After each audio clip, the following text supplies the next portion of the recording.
Good morning student. आज हम discuss करेंगे chapter 4 page number 52।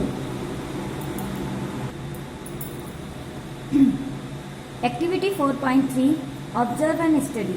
To observe the effect of the temperature on the mercury using a laboratory thermometer, take 3 conical flasks.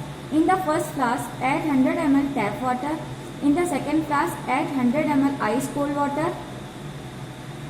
In the third flask, add 100 ml hot water.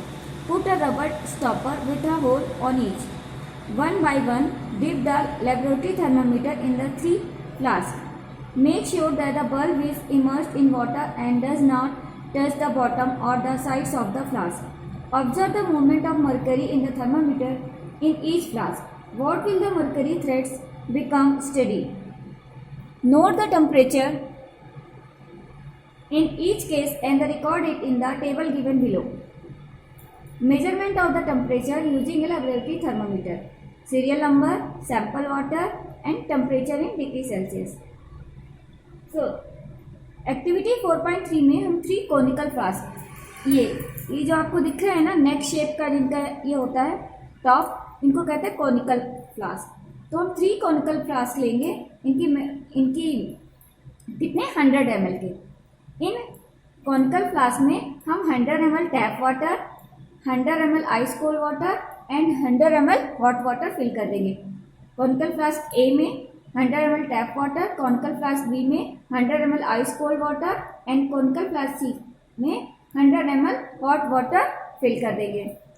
इसके बाद हम इनको stopper लगा देंगे। देखिए हमारे स्टॉपर लगे हुए, स्टॉपर और स्टॉपर में होल है। होल से हम क्या करेंगे, इनके अंदर, इनके इनसाइड में हम क्या डाल देंगे, लैब थर्मामीटर। देखिए सब ये लैब थर्मामीटर है। हमने फर्स्ट लैब थर्मामीटर पुट किया कॉनिकल फ्लास्क ए में। इसमें क्या है, टैप वाटर है। हम थर्मामीटर जब इसमें पुट करेंगे तो ये हमें ध्यान रखना है, तो थर्मामीटर का टिप होगा या बल्ब होगा वो इमर्ज होना चाहिए वाटर में, लेकिन ना तो उसके साइड से और ना ही बॉटम से टच करना चाहिए। ना साइड से टच करे ना बॉटम से टच करे, बट वाटर से इमर्ज होना चाहिए, मतलब वाटर के अंदर होना चाहिए। तो पहले हमने टैप वाटर में इमर्ज किया और हम मरकरी की मूवमेंट देखेंगे।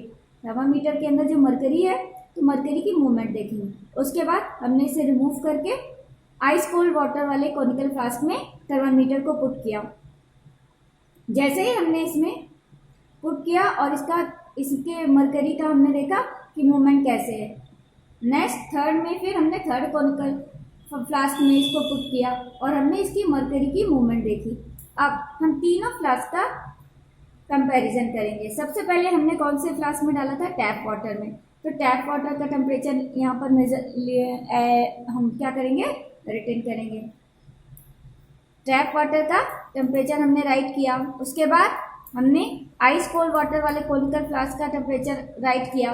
उसके बाद हमने हॉट वाटर वाले कॉनिकल फ्लास्क का टेम्परेचर राइट किया।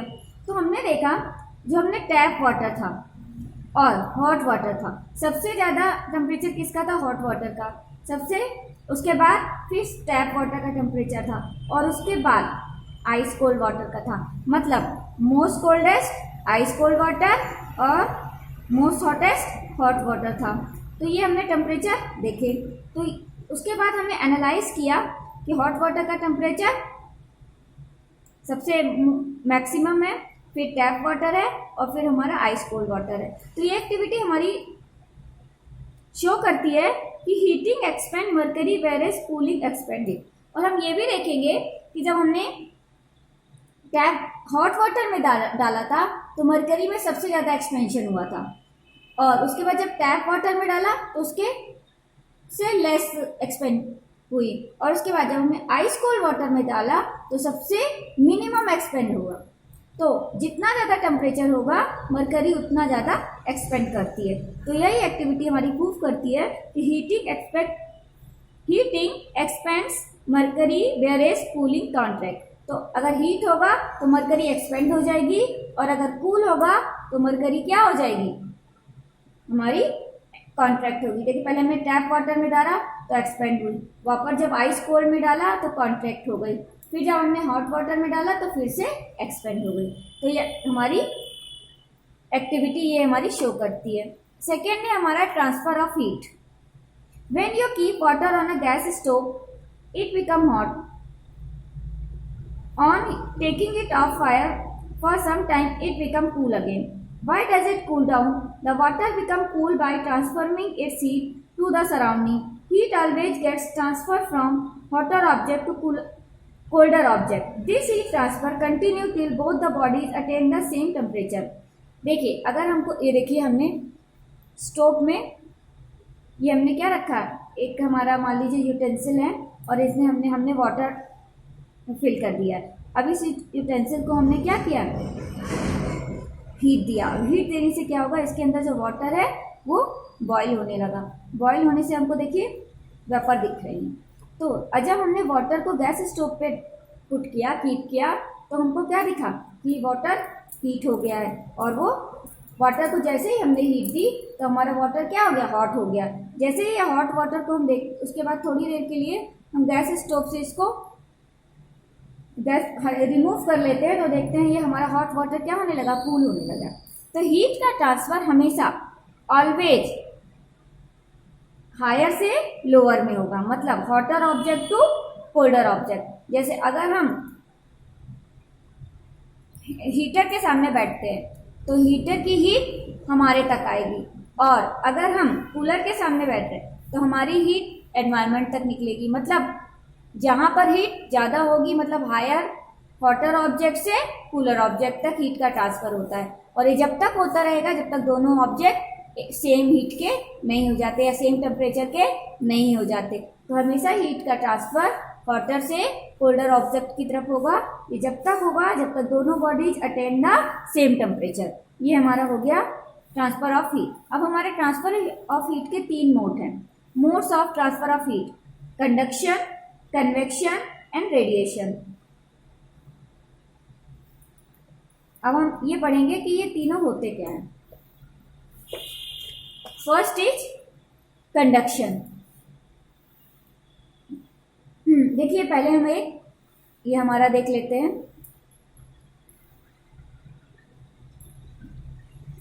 Transfer of heat, conduction, convection, radiation. फिर कंडक्शन को भी 2 पार्ट हो गए, सॉलिड, गैस और लिक्विड। इसके बाद कन्वेक्शन में भी liquid and gas, and radiation no medium required. मतलब अभी हमें ट्रांसफर ऑफ हीट कंडक्शन की वे से होगा, पर सॉलिड में कैसा होगा, लिक्विड में कैसा होगा, गैस में कैसा होगा, ये हम देखेंगे। उसके बाद देखेंगे कन्वेक्शन में लिक्विड और गैस में कैसे हो रहा है, सॉलिड में नहीं होगा कन्वेक्शन, और रेडिएशन में मीडियम की ही रिक्वायरमेंट नहीं होती। तो ये हमारे ट्रांसफर ऑफ हीट का एक क्लासिफिकेशन है। Then conduction, where an iron rod is placed on a flame, the end touching the flame start heating. Slowly this heat travel to the other end and the other end become hot too.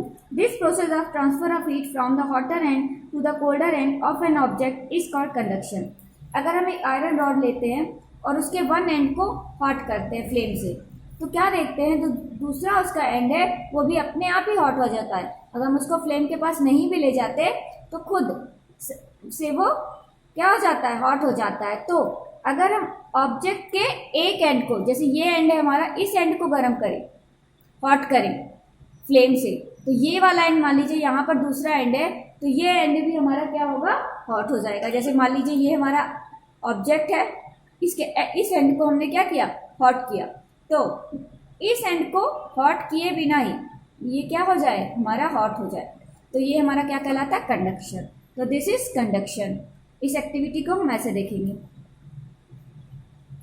To prove that heat travel in metal via conduction, take an iron rod, fix your iron nail on it with wax, place the rod as shown in the figure given alongside, heat the free end of the rod with a candle. What do you observe? You will observe that the iron nail closest to the heated end of the rod falls as the wax will melt. After some time, the second nearest nail falls, and so on. From this activity, you can conclude that the heat travel from one end to another through conduction. हमने क्या किया, ये देखिए हमने iron rod ली, इसको flame से इसके ऊपर हमने क्या किया, नेल्स फिक्स कर दी वैक्स से। उसके बाद हमने क्या किया, इसको यहाँ पर बर्नर से इसको हीट दी। जैसे ही हमने इसमें फ्लेम दी तो फ्लेम देने से क्या होगा, हमारा ये हमारा फ्लेम दे रहे हैं, हम इसको कैंडल से फ्लेम दे रहे हैं। उसके बाद हमने देखा जो आयरन नेल सबसे पहले थी, यहाँ सबसे पहले रखी हुई थी, उसका वैक्स मेल्ट हो गया और वो क्या हो गई, हमारी आयरन नेल नीचे फॉल हो गई। उसके बाद सेकंड में यहाँ की वैक्स क्या हुई, मेल्ट हुई। उसके बाद यहाँ की वैक्स मेल्ट हुई। मतलब ये आयरन रॉड हम गर्म तो यहाँ कर रहे थे, हीट यहाँ दे रहे थे, लेकिन हीट का ट्रांसफर सीधे इस एंड से धीरे धीरे धीरे इस एंड तक हो रहा था। तो हम वन एंड को अगर हीट देते हैं तो अदर एंड भी हीट हो जाता है। This type of transfer is called conduction. देखिए हमारा अभी ये वैक्स मेल्ट क्यों हो रही है, क्यों, क्योंकि ये रॉड भी गर्म हो रही है। जैसे रॉड हीट हो रही है तो हमारी वैक्स क्या हो रही है, मेल्ट होने लगी है। ये प्रूफ करता है कि अगर एक एंड को, लेकिन ये सिर्फ किस में मोस्टली काम आता है, मेटल्स में, अगर इसको वन एंड को हीट करते हैं तो हीट का ट्रांसफर अदर एंड में अपने आप हो जाता है। This type of transfer of heat is called conduction.